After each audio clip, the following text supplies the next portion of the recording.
libertad.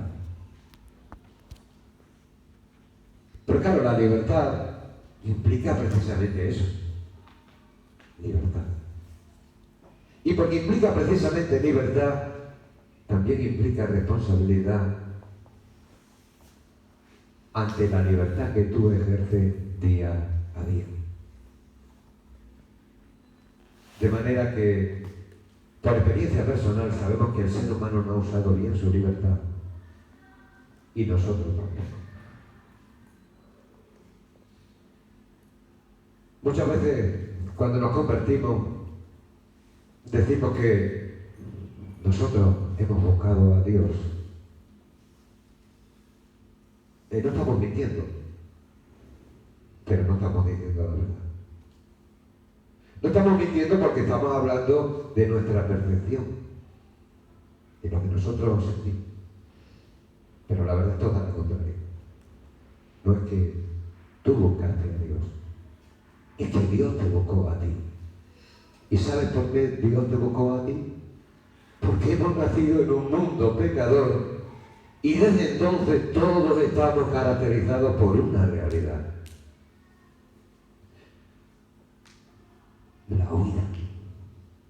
La huida de Dios. Todos los hombres en este mundo, hermano, están huyendo de Dios. No todos los hombres creen en Dios. No todos los hombres hablan de Dios. Todavía muchos menos dicen, bueno, yo busco a Dios. No te engañes. Todos los hombres estamos huyendo de Dios. De una manera o de otra.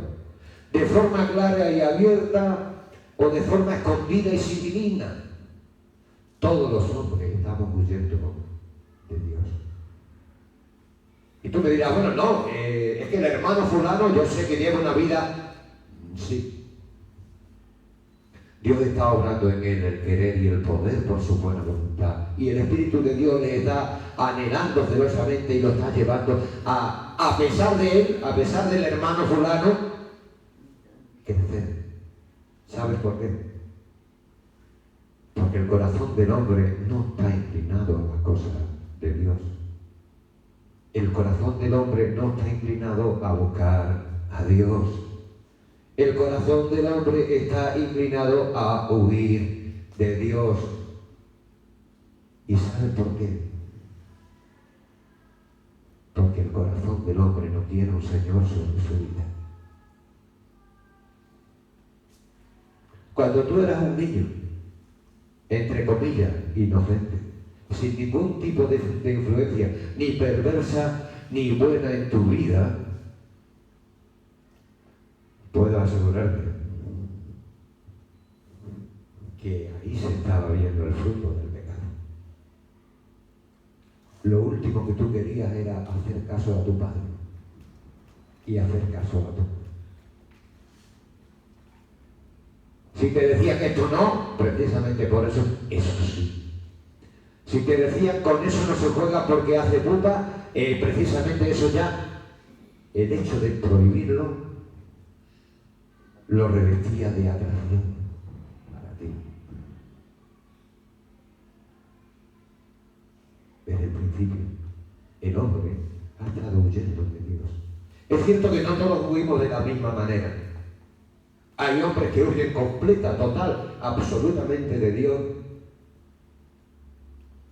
Y aunque Dios les busca, y aunque Dios les ofrece salvación en Cristo Jesús, como ellos se niegan, acaban perdiéndose.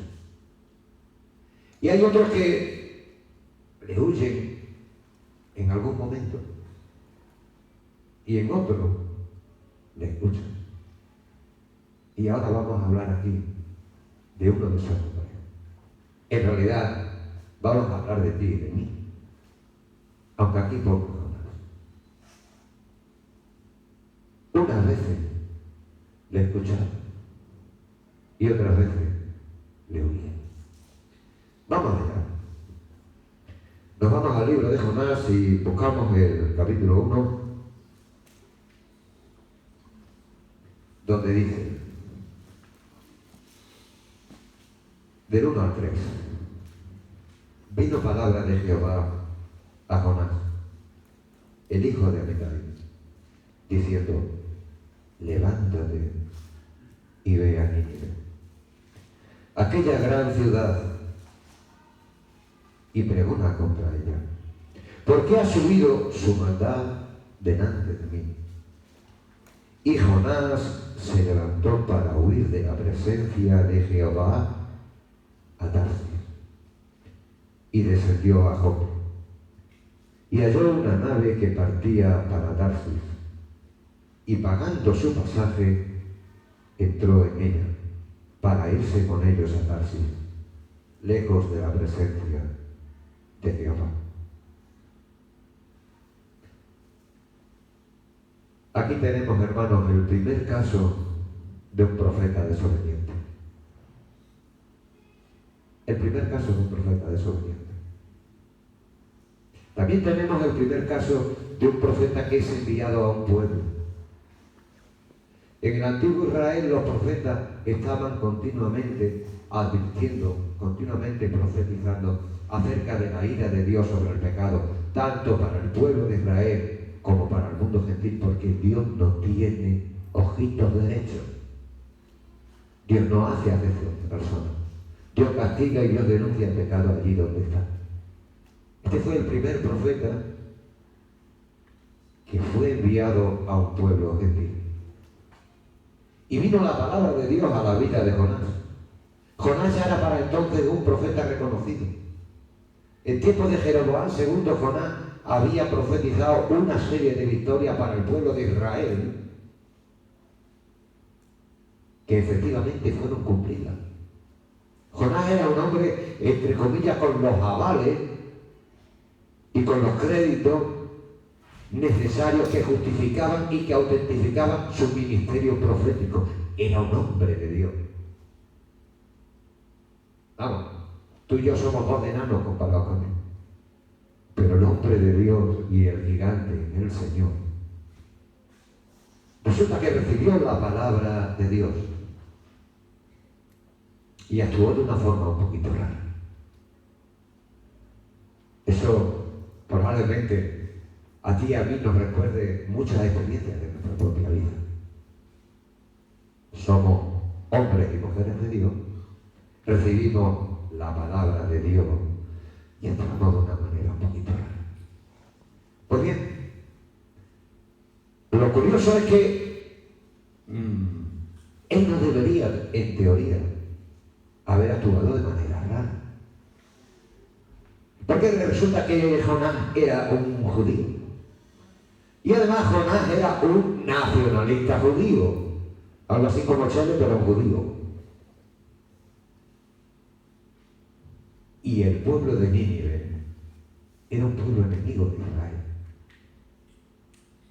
Y la primera palabra que Dios le dice, después de decirle levántate y ve a Nínive, dice pregona contra él. Levántate y ve a Nínive, aquella gran ciudad, y pregona contra él. En teoría ese mensaje debería de encantarle, debería de gustarle, debería Jonás de deleitarse en él. Dios le estaba dando, hermano, gusto. Dios le estaba dando gusto al profeta.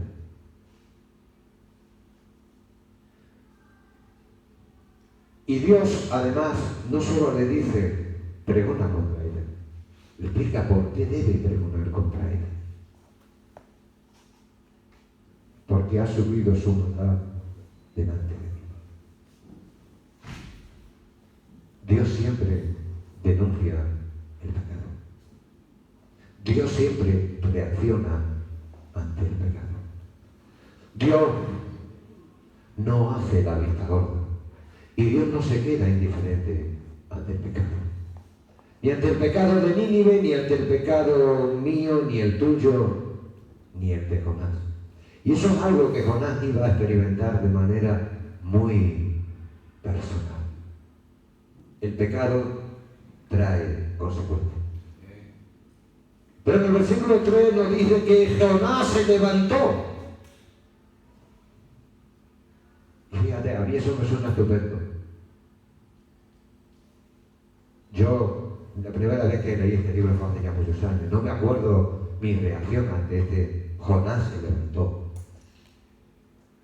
Pero yo supongo que diría lógicamente, en aquel momento cuando yo leí este libro la primera vez, pues sí, claro, Dios le da una orden al profeta, Dios le dice al profeta, levántate y ve, y claro, es normal. Y Jonás se levantó. Pero Jonás no se levantó para hacer lo que Dios le pedía. Jonás se levantó para ir exactamente en la dirección opuesta a la que Dios le pedía. Para hacer exactamente lo contrario de lo que Dios le ordenaba y le mandaba. Y podemos pensar, bueno, vaya profeta, este es un profeta verdadero. Este es un profeta que de nombre solo tenía el nombre de profeta. ¿Este hombre era auténtico o no era auténtico? Fíjate. El profeta era el hijo de Amitai. Jonás era hijo de Amitai. Amitai significa verdadero y Amitai significa leal. Pero resulta que el profeta, hijo del verdadero y del leal, cogió e hizo lo contrario de lo que se esperaba. Tenía contradicciones de sí mismo. Tenía contradicciones en él. Muchas veces se dan en la vida. Somos creyentes. Hemos sido redimidos por gracia y por misericordia. Estamos haciendo la voluntad de Dios casi siempre. Porque también hay una parte de la que aún no hemos sido despojados y de la que no seremos despojados hasta que no lleguemos a la presencia de Dios y la salvación se cumpla plenamente. Hay una parte ahí que no busca la gloria de Dios. Hay una parte ahí que no busca a Dios. Hay una parte ahí en nuestras vidas que huye de Dios. Esa es la realidad. Y esa realidad tenemos que hacerle frente, porque si no somos conscientes de que hay una parte ahí negativa aún en nuestra vida y que tenemos que luchar contra ella, podemos acabar como Jonás. Jonás era un hombre de Dios, Jonás recibió una misión de Dios, pero Jonás no tomó la dirección correcta. Él tenía que haber ido hacia el este, hacia donde sale el sol. Pero él tomó la dirección contraria, como si viniera para Gandía. Exactamente no hubiera pasado por Gandía, pero hubiera pasado cerca. Su destino era Tarsis, el sur de España.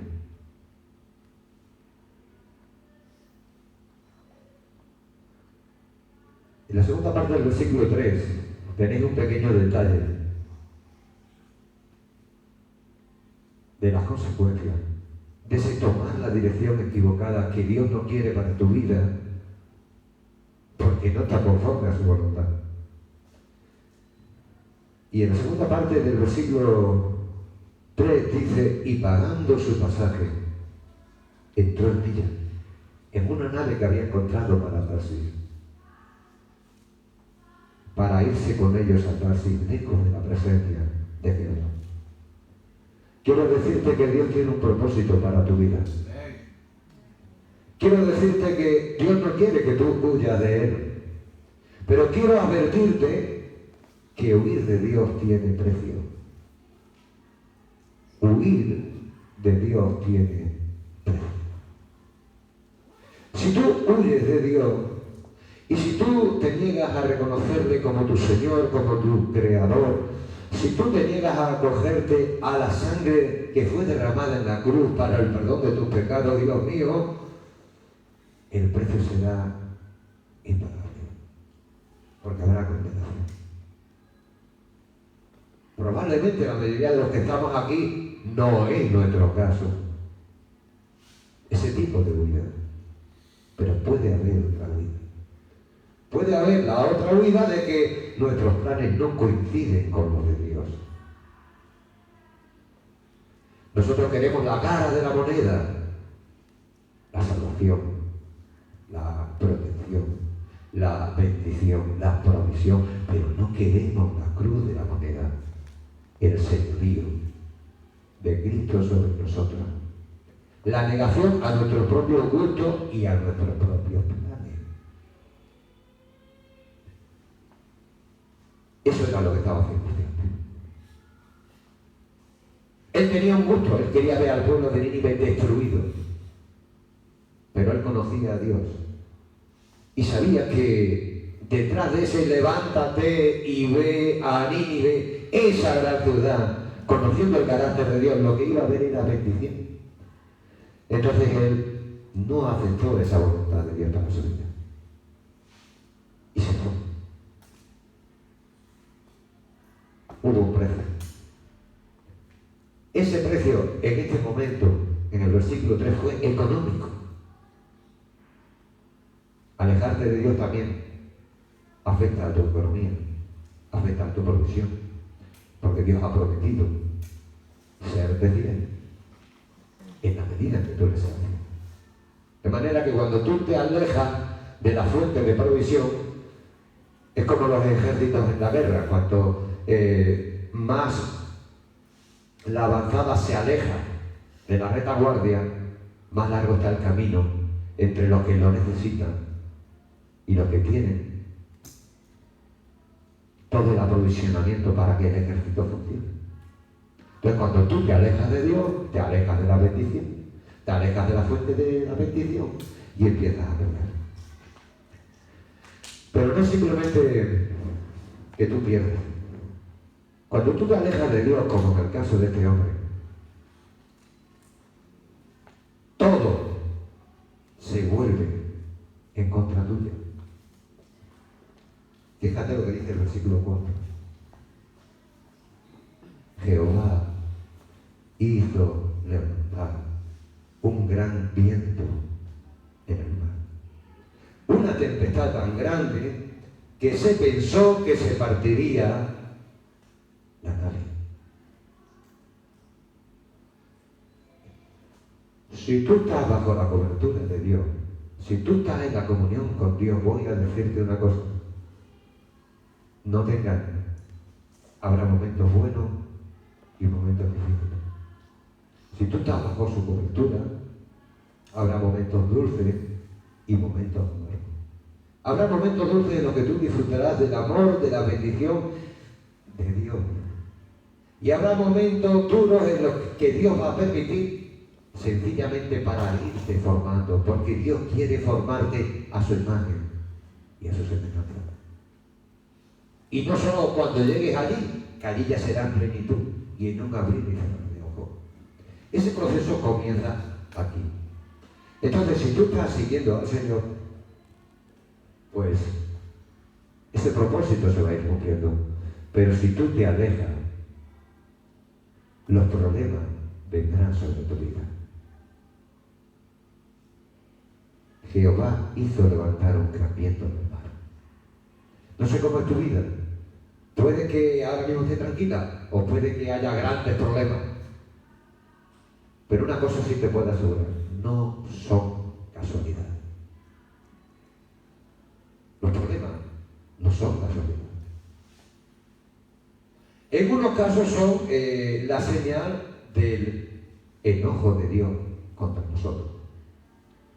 Y en otros casos son la señal del tratamiento que Dios tiene para formarnos. Pero siempre forman parte del plan de Dios en tu vida y en la mía. Este hombre descubrió que desobedecer a Dios desencadenó una tormenta en su vida. Pero el problema de Jonás no era que su desobediencia y su responsabilidad afectaran solamente a su vida, afectaban también a la vida de Nínive, que estaban muy lejos, y afectaban también a otros que estaban muy cerca, que eran aquellos que le acompañaban en aquel barco. Dice la Escritura que los marineros tuvieron miedo, que cada uno clamaba a su Dios, que echaron al mar los enseres que había en la nave para descargarla. Cuando nosotros huimos de Dios, nosotros complicamos nuestra vida.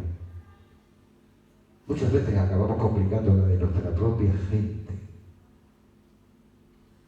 Si eres padre, si eres madre, y estás plantada en Cristo Jesús, tú estás orientando a tus hijos, tú estás preservando a tus hijos, tú estás formando a tus hijos.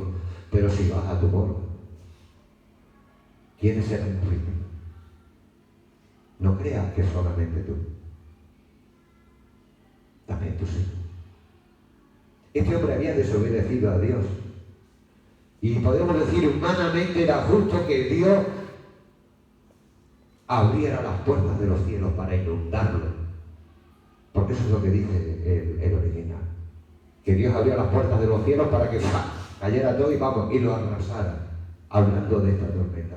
El problema es que este hombre no estaba allí solo. Su pecado estaba complicando la vida a otros hombres que de este tema no tenían ni arte ni parte, no tenían culpa ninguna. Y mientras tanto, aquel que debería estar sirviendo a Dios, precisamente porque había tomado la dirección contraria, en vez de buscar a Dios, a alejarse de Dios, ¿cuál era su actitud? Jonás había bajado al interior de la nave y se había echado a dormir. ¿Te das cuenta? ¿Hasta qué punto puede volver irresponsable? ¿Hasta qué punto puede volver insensible al hombre, a cualquier hombre, a ti, a mí o a Jonás, el hecho de alejarte de Dios y dejar de tomar la decisión correcta? El hecho de querer hacer lo que a ti te sale de las narices en vez de lo que Dios quiere, porque es lo bueno y lo santo. Los otros están a punto de morir. Él también, ni siquiera era consciente. Ahí lo tiene.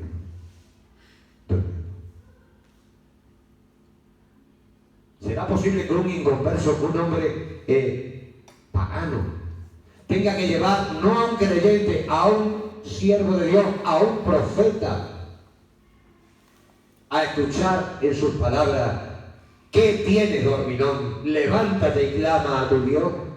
¿Será posible que un pagano tenga que exigir y tenga que pedir y tenga que animar a un hombre de Dios a que busque a Dios? Claro, claro que hace falta.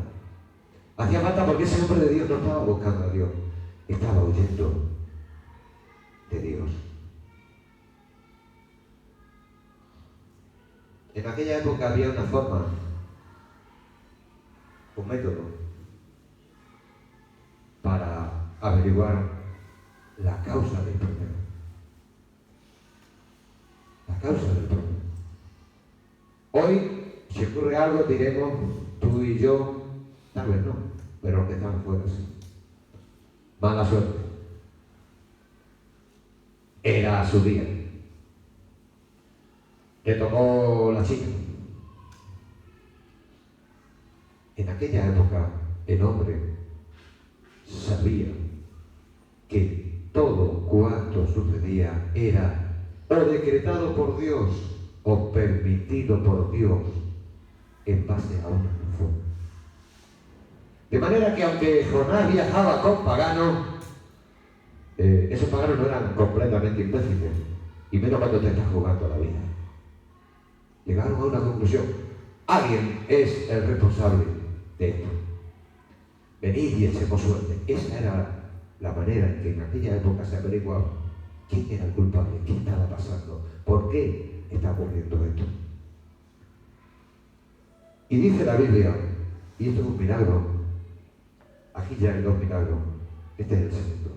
El primer milagro que Dios hizo en la vida de Jonás fue abrir los cielos y lanzarle aquella inundación, aquella tormenta. El segundo milagro fue señalarle con el dedo a través de la suerte, y echaron suerte. Era un método. Volvía a indicarse. Dios hizo un milagro señalándole a él y haciéndole a él ver quién era el responsable. Cuando él le cuenta a aquellos hombres que le acompañaban el por qué estaban a punto de morir, Jonás habla de una manera muy rara. Soy hebreo y temo a Jehová, Dios de los cielos, que hizo el mar y la tierra. Lo de hebreo es verdad. Lo de temer, aquellos hombres podrían haberle dicho: ¿de verdad temes a tu Dios?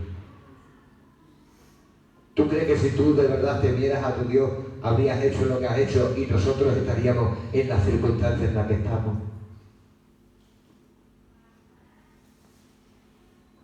Ocurre, hermano, Jonás no era mejor que nosotros, ni peor que nosotros. Tenía un ministerio diferente al de nosotros. Jonás era un profeta. Pero Jonás, como todos los hombres, también era una contradicción.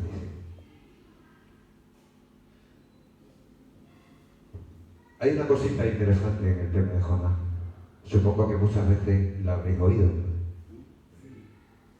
Jonás huyó porque Dios le había dicho que fuera a Nínive, aquella gran ciudad donde había 100,000 personas, que con niños y todo, se calcula que había unos 600,000 habitantes, que iba a ser destruida a menos que cesaran en su iniquidad.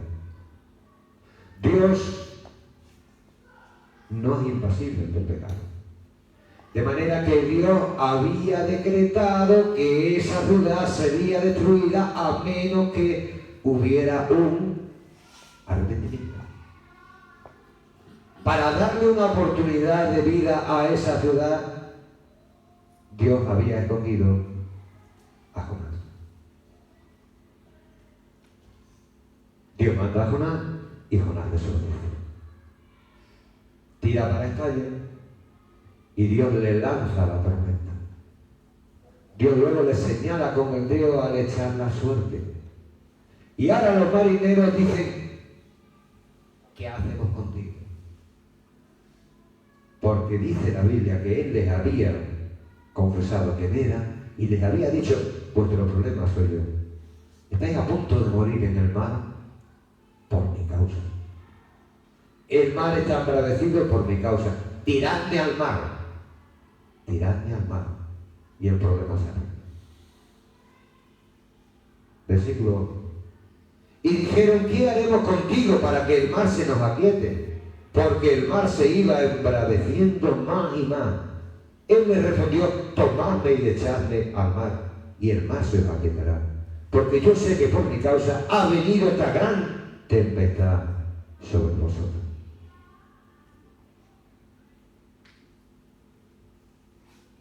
Ese era el problema y esa era la solución. Él la está dando. Esa solución implicaba su muerte. La muerte de Jonás.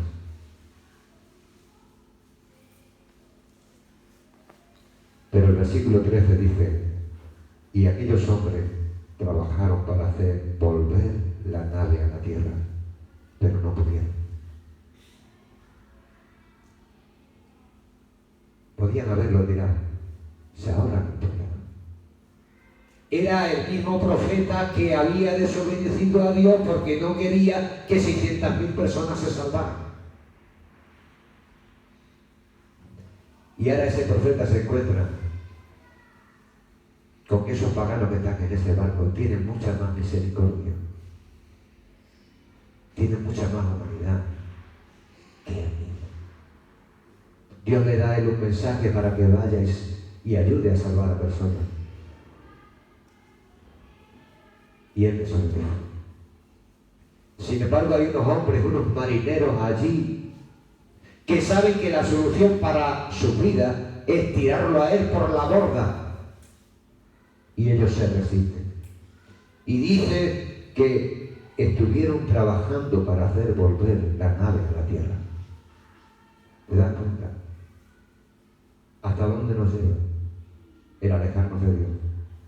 A él le importó un comino 600,000 personas. Y de hecho, lo pusieron en vergüenza estos hombres. La misericordia que él no quería tener con Nínive, porque eran gentiles. la tuvieron estos gentiles con él, aunque era judío. En el versículo 14, viendo que la cosa no tiene otra solución que lanzarlo al mar, estos hombres, dicen, clamaron a Jehová y dijeron: te rogamos ahora, Jehová, que no perezcamos por nosotros por la vida de este hombre, ni pongas sobre nosotros la sangre inocente, porque tú, Jehová, has hecho como has querido. Y tomaron a Jonás y lo echaron al mar, y el mar se aquietó de su furor. Y temieron aquellos hombres a Jehová con gran temor, y ofrecieron sacrificios a Jehová e hicieron votos. ¡Qué gran evangelista era Jonás! ¡Qué gran evangelista! No lo pretendió, no lo buscó, hizo todo lo imposible, y sin embargo todos aquellos en aquel barco se convirtieron a Dios. Ahí lo tienen. Todos aquellos en aquel barco se convirtieron a Dios, a pesar de las meteduras de pata de Jonás. ¿Por qué? Porque la misericordia de Dios está aún más allá de nosotros mismos. Porque realmente el que convierte a las almas no somos nosotros, es el Espíritu de Dios que tiene misericordia. Dios lo utiliza todo. A veces nosotros somos como este Jonás, y aún así Dios te va a usar, y aún así Dios va a salvar. Por eso no ocurre casualidad en esta vida. Sin embargo, aquí tiene un hombre que se niega a salvar gentiles físicamente, para que no sean exterminados con un cataclismo, y aun en contra de su voluntad acaba salvando gentiles espiritualmente y también físicamente. Hemos visto un pequeño recorrido de la vida de Jonás, el recorrido de la desobediencia, y podríamos decir, bueno, lo normal es que Dios le trate como se merece. Pues sí. Lo normal sería que Dios le tratara como se merece, pero entonces Dios dejaría de ser Dios. Dios es un Dios de misericordia, Dios es un Dios de amor. Tú y yo lo sabemos perfectamente. A ti y a mí Dios no nos ha tratado ni nos trata de manera diferente a Jonás. Cuando lo tiraron al mar, Dios tenía ya preparado un pez. No se sabe si era un cachalote, no se sabe si era una ballena. Se sabe que era un gran pez según las Escrituras. Y se sabe además que ya se han dado casos de personas que han sido tragadas por una ballena, por ejemplo, y han estado días dentro y luego han salido. O sea, es un hecho verídico, fue un hecho verídico. El propio Señor Jesús dijo que igual que Jonás estuvo en el vientre de la ballena durante 3 días y 3 noches, él tenía que estar debajo de la tierra. Aquí estamos hablando de una realidad que sucedió en el tiempo. Dios tuvo misericordia de Jonás, igual que Dios tiene misericordia de ti, igual que Dios tiene misericordia de mí. Empezaba diciendo a los hermanos que a veces creemos que es difícil encontrar a Dios. No. A Dios no es difícil encontrar. El problema es que es difícil tener la disposición de buscar a Dios. Porque no es que Dios huya del hombre. En realidad es el hombre quien está huyendo de Dios. El Señor Jesús, el Dios encarnado, dice la Escritura que deja las 99 ovejas en el rebaño y se va en busca de la perdición. Jonás no quiso ir a por 600.000. Cristo Jesús va, no por 600.000, incluso por una. El pastor siempre acompaña a su rebaño. Vaya para donde vaya la oveja, que no es muy espabilada, que no es consciente de su peligro, que además no sabe buscarse la vida por sí misma, te puedo asegurar que siempre va acompañada por el pastor y su báculo. Jonás hizo lo que no debía, tomó la dirección que no debía, pero siempre la misericordia de Dios estuvo ahí, acompañando.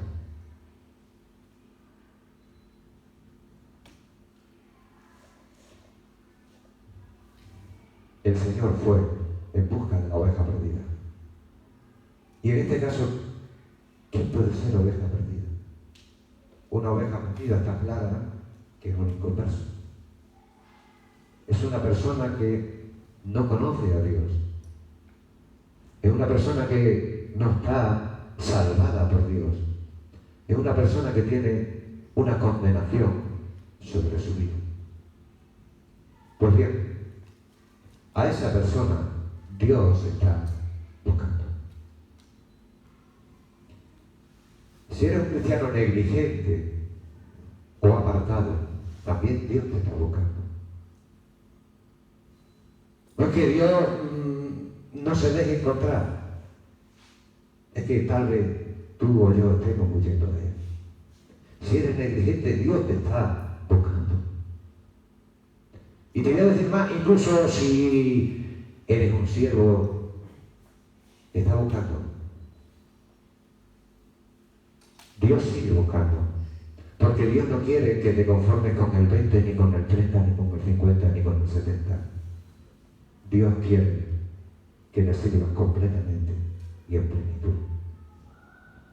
Porque la voluntad de Dios para tu vida es la plenitud de libertad. Pero libertad verdadera. La libertad que te hace digno.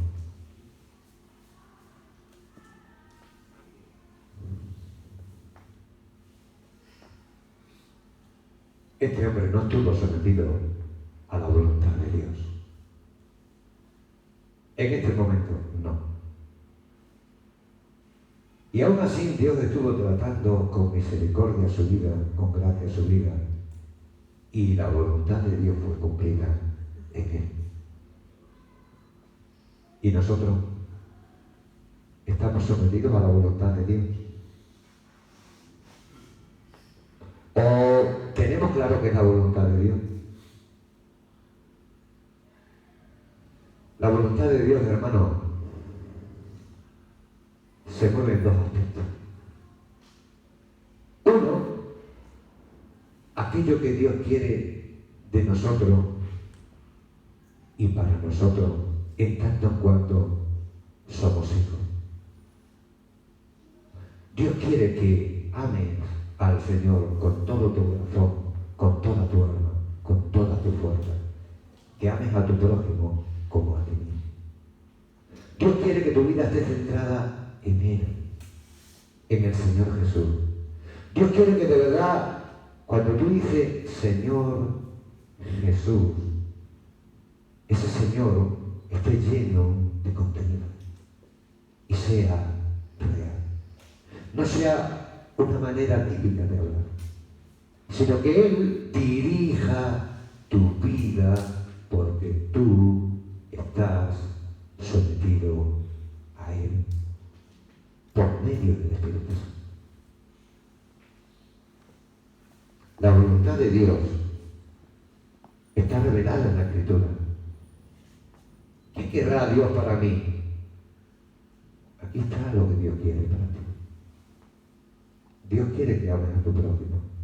Dios quiere que honres su nombre. Dios quiere que pidas perdón.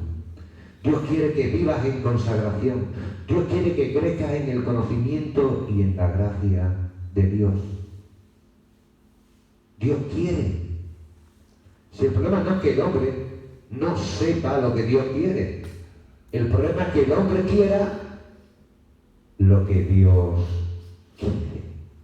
Y acabamos de verlo en el caso de Jonás. El problema somos nosotros. El problema era Jonás. La bendición está en que aunque Jonás era un problema, Dios tenía todo el poder y toda la voluntad de llevar a cabo su propósito a pesar de Jonás y con Jonás. Dios tiene todo el poder de llevar sus propósitos a cabo en tu vida, contigo y hasta contra ti, porque nosotros somos el poder. Hay una voluntad de Dios revelada, hay una voluntad de Dios decretada, está aquí. ¿Quieres conocerla? La tuya es casi igual que la mía. Digo casi igual porque a lo mejor a ti te da un ministerio o unos dones, y a mí me da un ministerio y otros dones, pero en el resto es prácticamente igual. La voluntad revelada está aquí. Sé santo como yo soy santo. Creced en el conocimiento y en la gracia de nuestro Señor y Salvador Jesucristo. Pero luego hay una voluntad escondida. Y digo que hay una voluntad escondida porque esa ya es más complicadilla. Y es que lo mismo que Dios para su pueblo tiene una receta general que va de acuerdo a como Dios es, luego tiene una receta particular que va de acuerdo a como tú eres.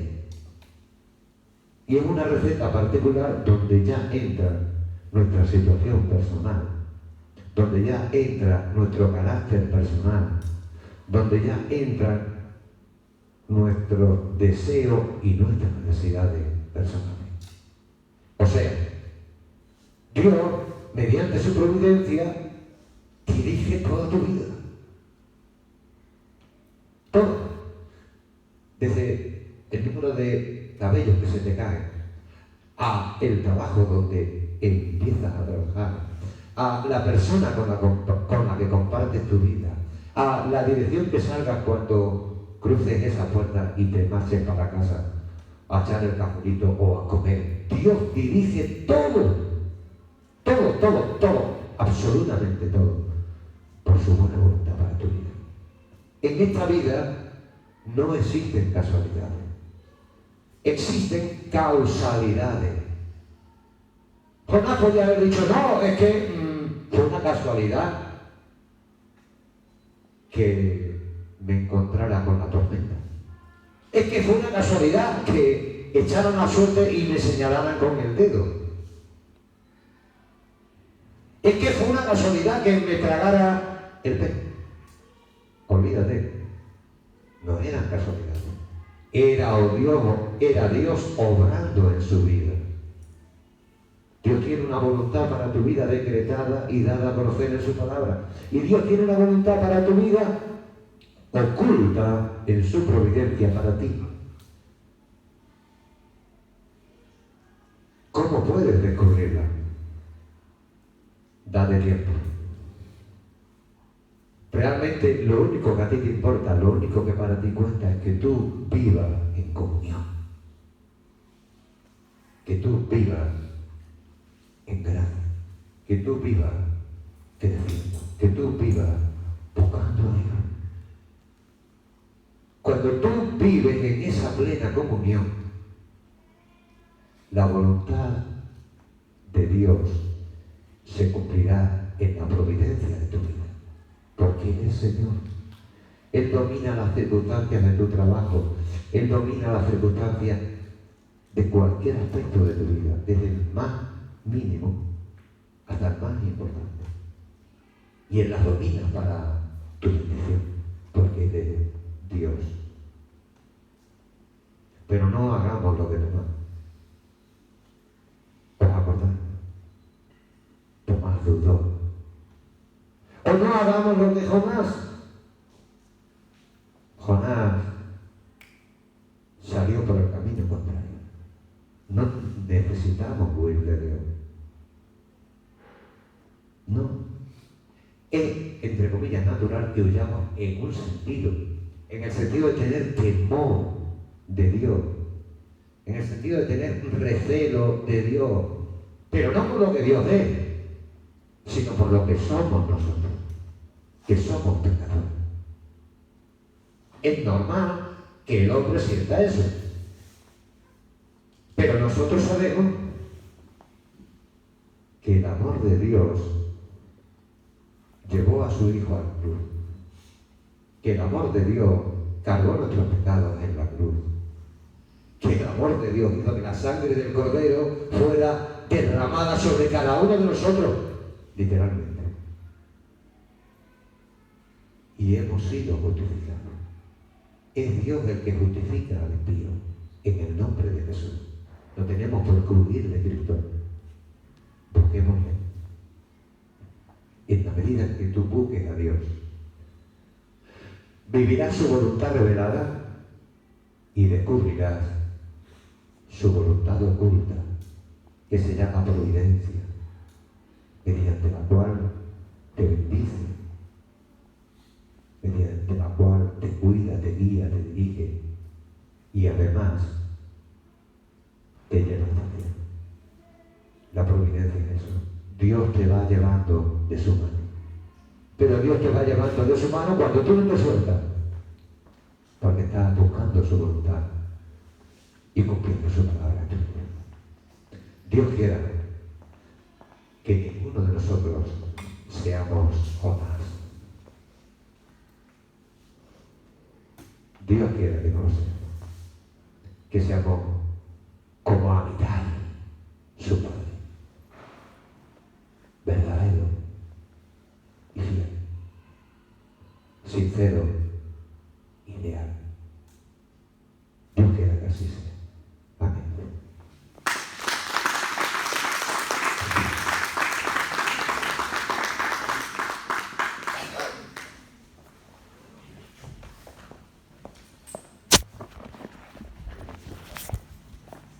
Amén, hermano.